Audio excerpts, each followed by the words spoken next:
Good morning. हमने 2.4 के 5 सवाल कर लिए थे। आज हम छठा सवाल करेंगे। ये 4 सवाल करे थे, 5वां सवाल करेंगे। शोभो की माँ की आयु शोभो की आयु की 6 गुनी है। 5 वर्ष बाद शोभो की आयु उसकी माँ की वर्तमान आयु की 1/3 हो जाएगी। उनकी आयु ज्ञात करना है। क्वेश्चन आप किताब में से लिखेंगे। शोभो की आयु x वर्ष है। माँ की आयु मानी हमने 6x वर्ष है। यहाँ लिख देते हैं माना शोभो की आयु x वर्ष, माँ की आयु 6x वर्ष। 5 वर्ष बाद शोभो की आयु माँ की आयु की 1/3 होगी। ये जो किताब में कहा है वही लिखा है हमने। तो पृष्ठ के अनुसार क्या हो गया, x+5 यानी 5 साल बाद शोभो की आयु 5 और जुड़ जाएंगे उसके अंदर, और 1/3 हो जाएगी किसकी, 6x की।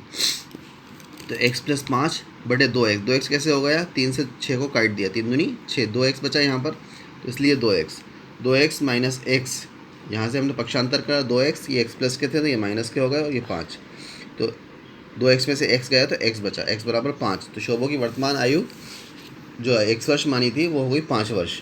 तो शोभो की माँ की आयु 6x वर्ष थी, तो 6 से 5 का गुणा कर दिया क्योंकि x जो है वो 5 है, तो 6 पंजे 30 वर्ष।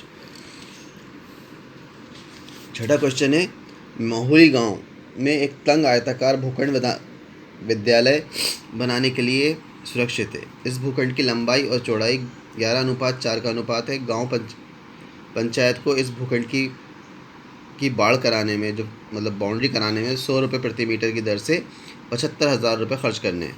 तो भूखंड की माप ज्ञात करनी है। तो भूखंड की लंबाई हमने मानी कि 11x मीटर है, क्योंकि 11:4 है, तो 11x मीटर लंबाई हो गई, चौड़ाई 4x मीटर मान ली हमने। बाढ़ करने का व्यय 100 रुपये प्रति मीटर है, किताब में दिया हुआ है सब कुछ। मीटर की दर से 75,000 रुपये खर्च हो रहे हैं। तो भूखंड का परिमाप कैसे निकलेगा, कुल व्यय हो गया 75,000 रुपये मीटर, और 1 मीटर का व्यय 100 रुपये। तो 100 से हमने भाग दे दिया 75,000 के अंदर। 750 मीटर हमारे पास भूखंड का परिमाप है, लेकिन हमें लंबाई और चौड़ाई चाहिए। तो हम भूखंड का परिमाप का सूत्र लगाएंगे, यानी आयत का परिमाप बराबर 2 ब्रैकेट लंबाई प्लस चौड़ाई। तो परिमाप हो गया 750 बराबर 2, लंबाई हमने 11x मानी है, चौड़ाई 4x मानी है। 11 और 4 15x, 15 दूनी 30x कर सकते हैं आप, या डायरेक्ट 11 दूनी 22x, फिर 2 का 4 से गुणा करा तो 8x हो गया। 22x और 8x को जोड़े तो 30x हो गया। डायरेक्ट भी कर सकते हैं आप। तो 750 बराबर 30x आ गया। x बराबर 750 बटे 30, जो x के साथ की संख्या होती है उससे भाग देते हैं। 30 से 750 में भाग दिया तो 30 दूनी 60, 15 बचे 150 हो गए, 30 पंजे 150, तो 25 आया। x का मान आया 25। तो 11x थे आपकी लंबाई, तो 11 का 25 से गुणा करा तो 25 एकम 25 का 5 हासिल आया 2, 25 एकम 25 और 2 27, 275 मीटर। ये हो गई लंबाई। 4x 4 गुणित 25, 25 चुको 100, तो 100 मीटर आपकी चौड़ाई हो गई। 7वां क्वेश्चन है, हसन स्कूल वर्दी बनाने के लिए 2 प्रकार का कपड़ा खरीदता है। इसमें कमीज़ के कपड़े का भाव 50 रुपये प्रति मीटर है, पतलून के कपड़े का भाव 90 रुपये प्रति मीटर है। वो कमीज़ के प्रत्येक 3 मीटर कपड़े के लिए पतलून का 2 मीटर कपड़ा खरीदता है, यानी 3 मीटर पतलून का और 2 मीटर शर्ट का।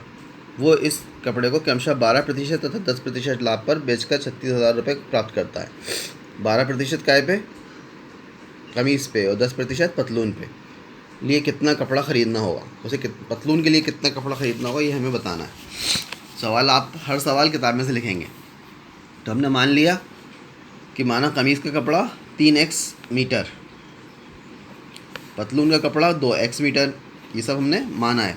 कमीज़ के कपड़े पर व्यय है 3x गुणित 50 रुपये था, तो 50 थी या 150 होते हैं, तो 150 रुपये कमीज़ के कपड़े के लिए लगेंगे। और 12% लाभ लेना है, तो लाभ का सूत्र होता है 100 प्लस लाभ बटे 100 गुणित क्रियामूल। तो 100 लाभ है 12% बटे 100 गुणित 150 बटे 100 प्लस 12 को जोड़ा तो हो गया 112। 112 बटे 100 गुणित 150, तो 100 से हमने काट दिया 50 दूनी 100, 50 थी या 150, 2 से हमने 112 काट दिया, 56 बार कट गया, 56 का 3 में गुणा करा तो 168x आया। फिर ये कमीज़ का हो गया। पतलून का देखेंगे। पतलून के कपड़े पर व्यय है 90 रुपये मीटर, और 2x था हमारा, तो गुणा करा तो 180x हो गया। 10% लाभ पर विक्रय मूल्य, तो वही सूत्र लगेगा 100 प्लस 10 बटे 100, तो यहाँ 10% है गुणित 180x। काट दिया हमने 20 पंजे 100, 20 नमा 180, 5 दूनी 10, तो 5 दूनी 10। अब यहाँ 22 और 9 बच जाता है, इसका गुणा करा हमने 198x। अब आपका पृष्ठ के अनुसार हम जमाएंगे तो 168x का 168x की कमीज़ और 198x का पतलून। तो इन दोनों को जोड़ें तो हमें कितना मिलना चाहिए? 36,600 रुपये मिलना चाहिए। तो ये दोनों हो रहे हैं 366x। तो x बराबर 36,600 बटे 366। 366 तो भाग दिया 100 बार गया, यानी 100 रुपये। तो कमीज़ का कपड़ा 3x था तो 3 गुणित 100 तो 300 रुपये हो गए। और पतलून का कपड़ा 2x बराबर 2 गुणित 100 200 मीटर हो गए। तो रुपये नहीं, मीटर हो गए। तो अब हमने कमीज़ का पतलून का दोनों का बता दिया। इसके बाद बाकी सवाल आप छोड़ देंगे और 2.5 देखेंगे। रैखिक समीकरण करने हैं तो x/2 माइनस x/5 बराबर x/3 प्लस x/4 बराबर के बाद की संख्याओं को हमें हल करना है, इधर इधर दोनों तरफ। तो हम पक्षांतर करके समान संख्याओं को उठा लेते हैं। x/2 यहाँ पर था, x वाली संख्याओं को लिया तो ये प्लस की माइनस हो गई, माइनस x/3 बराबर 1/4 ये वाला लिया और फिर इसको पक्षांतर करा तो प्लस 1/5 हो गया। दोनों के लघुत्तम निकाले, 2 तिया 6 हो गया, इसका 5 को 20 हो गया।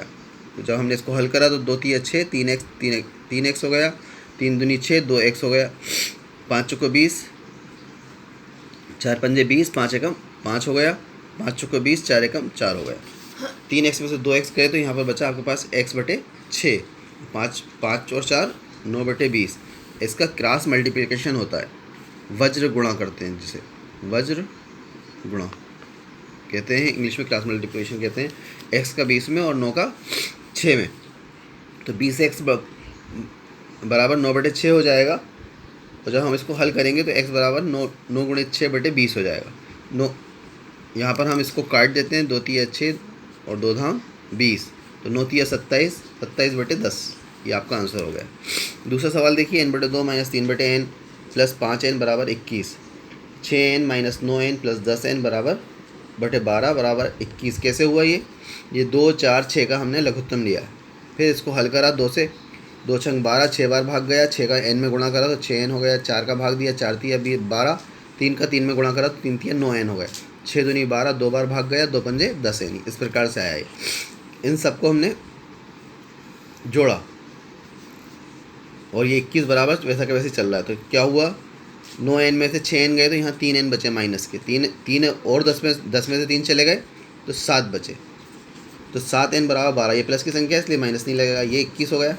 अब इसको हल करेंगे, 7n बराबर 12 और 21 का गुणा कर देंगे, 12 और 21 का गुणा करा और 7 जो है नीचे आ गया, तो 7 से भाग दिया, 7 तिया 21, 12 तिया 36, तो n बराबर 36 होगा।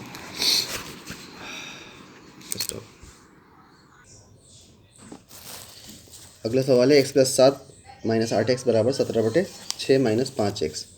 तो हमने x की संख्या को लिया तो x यहाँ पर माइनस 8x है तो वो वाली संख्या आ गई, 8x/3, फिर इसका पक्षांतर होगा तो माइनस की प्लस हो जाएगी, 5x/2 बराबर 17/6 ये है, और ये वाली संख्या माइनस की हो जाएगी तो 7/1 हो जाएगा।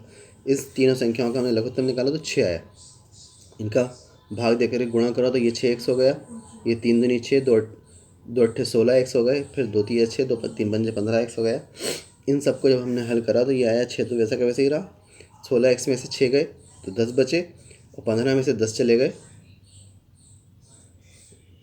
15 में से 10 चले गए तो 5x बचे, 5x/6 हो गया। और इधर 6 और 1 का लघुत्तम निकाला था तो 6 आया, फिर इसको हल करा, 6 कम 6, 1 का 17 में गुणा करा 17 आया, 1 का 6 में भाग दिया 6 बार गया, 6 सत्ते 42, तो 17 में से 42 गए तो 25 बचे, लेकिन 42 माइनस करें तो माइनस आएगा, 25/6। अब इनका आपस में गुणा करा, वही वज्र गुणा या क्रॉस मल्टीप्लिकेशन, तो 25 छक्के 150 होते हैं और 5 छक्के 30 होते हैं, तो हमने लिख दिया 30x बराबर माइनस 150, क्योंकि माइनस की संख्या थी। तो x बराबर क्या हो जाएगा, माइनस 150/30, 30 से भाग दिया तो -5 आएगा। चौथा क्वेश्चन है माइनस x/5/3 बराबर x माइनस 3/5। तो फिर हमने इनका यहीं से क्रॉस मल्टीप्लिकेशन हुआ है, इसका इधर, इसका इधर, तो 5 से हमने x माइनस 5 कर दिया, 3 से x माइनस 3 में गुणा करा तो 5x 5 5 पंजे 25, 3x 3 तिया 9, 5x माइनस 3x, ये इधर की संख्या को उठाया है तो 5x में से 3x गए तो बचे 2x। यहाँ पर -9 है आपके पास, माइनस के 25 इधर आए तो प्लस के हो गए, 25 में से 9 गए तो 16 बचे, तो 2x बराबर 16 आपको संख्या मिली, तो x बराबर क्या हो जाएगा 16/2, 2 से भाग दिया, 2 अट्ठे 16। 4 क्वेश्चन हो गए। इसके बाद 5वां छठा नहीं करा हमने, 7वां क्वेश्चन है 3t माइनस 3 बराबर 5, 2t प्लस 1। तो 3 का टी में गुणा करो 3t, 3 का 3 में गुणा करो 3 3 9, 5 दूनी 10t, 5 एकम 5। ये सवाल बना। अब इसको हल करा हमने, 3t माइनस 10t यहाँ से उठाए, ये प्लस के थे तो माइनस के हो गए, 10 में से 3 गए तो माइनस के 60t बचे। फिर यहाँ पर 5 था तो ये माइनस के 9 हमने 10 उठाए तो ये प्लस के हो गए, 9 और 5 14। तो माइनस 60t बराबर 14 आपको संख्या में t बराबर 14/7, माइनस के थे 7 से भाग दे दिया तो -2 उत्तर आया। ऐसे 15y minus 4 minus 2y minus 9 plus 5 bracket y plus 6 बराबर 0। तो इसको हमने सबको हल करा, 15 का y में गुणा करा तो 15y, 15 का 4 में गुणा करा तो 15 चौको 60, 2 का y में गुणा करा तो 2y, और 2 का 9 में गुणा करा तो 18। ये माइनस माइनस की संख्याएं थी दोनों, जब उनका गुणा करते हैं तो प्लस हो जाती हैं, जब दोनों माइनस की हों तो इसलिए यहाँ पर प्लस 18 हो। 5y प्लस 6, 5 छक्के 30 बराबर 0। वैसा कि वैसे ही 15y हमने समान संख्याएं उठा ली, 15 माइनस 2y और फिर 5y, पक्षांतर नहीं हो रहा, सिर्फ समान संख्या उठाई ताकि करना आसान हो। माइनस 60 प्लस 18, 18 प्लस 30, ये वाला 18 और ये 30। अब इसको हमने हल करा तो क्या हुआ, 5 और 2 7 हो रहे हैं, 15 में से 7 गए 15 और 5 20, 2 प्लस की संख्या है, 20 में से 2 गए तो 18y आया हमारे पास। अब माइनस 60 है और यहाँ 18 है और ये 30 है, 30 और 18 हो गए 48, और माइनस के 60 हमने घटाए तो हमें मिला 12, और यहाँ 18y माइनस 12 बराबर 0। अब यहाँ पर बराबर के बाद की संख्याओं को हम पक्षांतर करें तो 18y वो हो गया और ये 0 इधर आया और ये माइनस का प्लस हो गया 12। तो 18y जब 0 जोड़ेंगे तो 12 ही रहेगा, 18y बराबर 12, तो y बराबर 18/12। हमने काट दिया इसको, 6 दिया 18 और 6 दूनी 12, तो 3/2 y का मान है। यही हमारा आंसर है। इतना करिएगा और पीछे का भी काम पूरा करिए, फेयर कॉपी कंप्लीट करके रखिए। Thank you. नहीं।